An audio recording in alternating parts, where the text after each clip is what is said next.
Welcome back, everyone. Settle in. I am absolutely thrilled to be your guide for today's explainer because we are traveling back in time to look at one of the most fascinating, yet surprisingly overlooked powers of the ancient world. Today, we're talking about the Kushan Empire. Honestly, you can think of them as the ancient world's ultimate middlemen. They were uniquely positioned right at the crossroads of empires, cultures, and global trade. By the end of this lecture, you're going to see exactly how a group of nomadic tribes transformed into an economic and cultural juggernaut that completely and forever changed the Indian subcontinent. It's a really wild ride. Okay, so here's our roadmap for today's explainer. We've got 5 clear parts to get through. First, the first century power shift. Second, forging the Kushan Empire. Third, we hit a massive turning point in 78 AD with the Kanishka era. Fourth, we'll dive into their golden age of silk, gold, and art. And finally, part 5, we're going to look at the fall and the ultimate split of the empire. All right, kicking things right off with part 1, the first century power shift. To really understand the Kushans, we kind of need to understand the board they were playing on first. So picture this. By the time the early 1st century AD rolls around, the geopolitical landscape of ancient India is, well, extremely fragmented. Down south in the Deccan region, the Satavahana Empire had set themselves up as a major power center. Meanwhile, up in the north and northwestern regions, it was a totally different story. That area had basically been overrun by a wave of foreign invaders. Specifically, we're talking about the Indo-Greeks, the Sakas, and the Parthians. So it's a crowded, highly volatile region.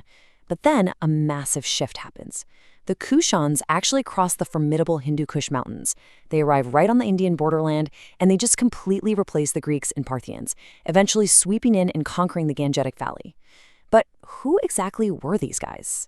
Which brings us neatly to Section 2, Forging the Kushan Empire. Let's trace their exact roots. The Kushans, or the people of the Kushan Dynasty, didn't actually originate in India at all. They were descendants of the Yuezhi tribe. And the Yuezhi were a nomadic people from the vast, open steppes of Central Asia. I really want you to keep this in the back of your mind as we go forward. The founders of one of India's absolute greatest dynasties started out as Central Asian nomads. Now, you don't just transform from a wandering nomadic tribe into a unified, massive empire overnight. It takes a serious, visionary leader, and they found exactly that in a man named Kujula. Kujula was the first Yuezhi chief to really lay down the foundation of the Kushan Empire in India, and his strategy was just incredibly systematic. Step 1, he unites the 5 previously scattered branches of the Yuezhis. Step 2, using this brand new unified military force, he attacks the Indo-Parthians and successfully drives them entirely out of northwest India. After securing those areas, Kujula essentially becomes the sole overlord of the Indian borderland. His empire was just huge, stretching all the way from the borders of Persia right down to the banks of the Jhelum River, and he sets up Kabul as the empire's capital. But the empire building absolutely did not stop there. Kujula was succeeded by his grandson, Vima Kadphises, and Vima took what his grandfather built and, well, he completely supercharged it. Vima expanded the empire's borders significantly, conquering Punjab, Mathura, and Benares. This allowed him to fully occupy the super lucrative Gangetic Valley. But honestly, Vima's most fascinating impact wasn't military at all, it was economic. He heavily promoted trade networks throughout his new kingdom, and crucially, this is a big one, he was the ruler who pioneered the use of gold coinage in India. This was a literal game changer. It was a massive upgrade to the regional economy and perfectly set the stage for explosive wealth. Of course, with explosive wealth and massive territory comes the inevitable fight for power. Let's move to Section 3, 78 AD and the Kanishka era. If you are taking notes, 70 AD is a date you absolutely need to star. See, after the death of Vima Kadphises, the empire basically fell into a chaotic struggle for succession among his governors. It was a really rocky, messy transition. But out of all that chaos, in the year 78 AD, a new ruler finally ascends the throne. His name was Kanishka. Under Emperor Kanishka, the Kushan Empire reached its absolute geopolitical peak. They became incredibly powerful. Kanishka was a brilliant military strategist. To secure control of the highly prized Malwa region, he defeated the Saka ruler, Chatsana. And he didn't stop there. He extended the empire's reach all the way down to Patliputra and Gaya. But as you can imagine, managing an empire of this sheer size is a total logistical nightmare. So how did he solve it? Very cleverly, Kanishka established 2 distinct capitals for easier administration. One over in Peshawar and the other down in Mathura.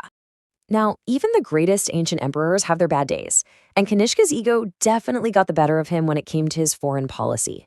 The Kushans historically did not have a great relationship with China. Kanishka decides he's going to try and fix this by proposing a marriage alliance with a Chinese princess. Well, the Chinese emperor flat out refuses the proposal. Insulted, Kanishka does what practically any prideful ancient emperor would do. He invades China in retaliation. And the result? Yeah, it did not go well. Kanishka was soundly defeated in battle, and the post-war settlement was frankly humiliating. He was forced to pay this massive, hefty tribute to the Chinese emperor. So, a very expensive lesson in diplomacy right there. But despite that little military blunder, Kanishka's reign actually ushered in a phenomenal cultural and economic boom. Let's explore Section 4, Silk, Gold, and Art. The real secret to the Kushan Empire's immense wealth was simply their geography. They were the undisputed masters of the global Silk Route. Because they had direct control over these absolute vital trade arteries, Indian trade just skyrocketed. And we aren't just talking about local trading here. During the Kushan era, there was an incredibly profitable direct trade relationship with the mighty Roman Empire. It wasn't just merchants casually crossing paths either. To secure these commercial transactions and build political relations, several official embassies were established directly between Rome and India. This is ancient globalization at its absolute finest. So what happens when you make Central Asian rulers, Roman trade, and Indian subjects? You get this incredible, unprecedented cultural assimilation. The foreign invaders, the Kushans, the Greeks, the Sakas, they became so deeply attached to India that they eventually shed their original identities and fully embraced Indian culture and religions. Some Kushan kings adopted Shaivism, while others turned to Buddhism. Emperor Kanishka himself actually became a highly devoted follower of Buddhism. In fact, he was so influential that he hosted the historic Fourth Buddhist Council right there in Kashmir. And it was during this very council that Buddhism was officially divided into two distinct sects. It's a huge moment in religious history. And honestly, the physical proof of this incredible cultural melting pot is the Gandhara school of art, which totally blossomed during Kanishka's reign.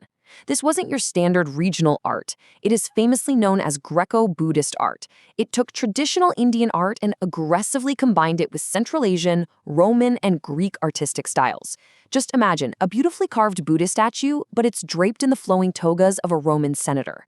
That is the exact kind of brilliant, globalized fusion the Kushans fostered.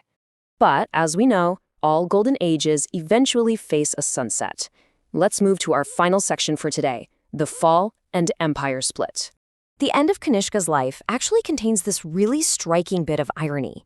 Throughout his entire reign, not a single revolt occurred among his citizens. He was an incredibly popular and effective ruler. However, a lifetime of constant warfare definitely took a toll on his health. But it wasn't the illness that ultimately killed him. His own soldiers, who were just absolutely exhausted and completely fed up with the endless military campaigns, assassinated Kanishka while he was lying sick in his bed. So, the great emperor was taken down not by foreign enemies, but by his own war-weary men. From that shocking moment, the timeline of the empire enters a pretty steady decline. After Kanishka, there were a few successors, but the last truly notable king of the Kushan Dynasty was Vasudeva. Now, Vasudeva managed to hold things together for a little while, but after his death, the center just could no longer hold. The massive Kushan Empire totally fractured and split into two completely separate halves.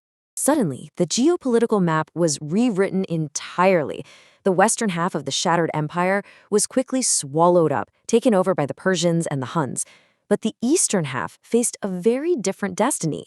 It was taken over by an emerging local power that you might have heard of, the Gupta dynasty.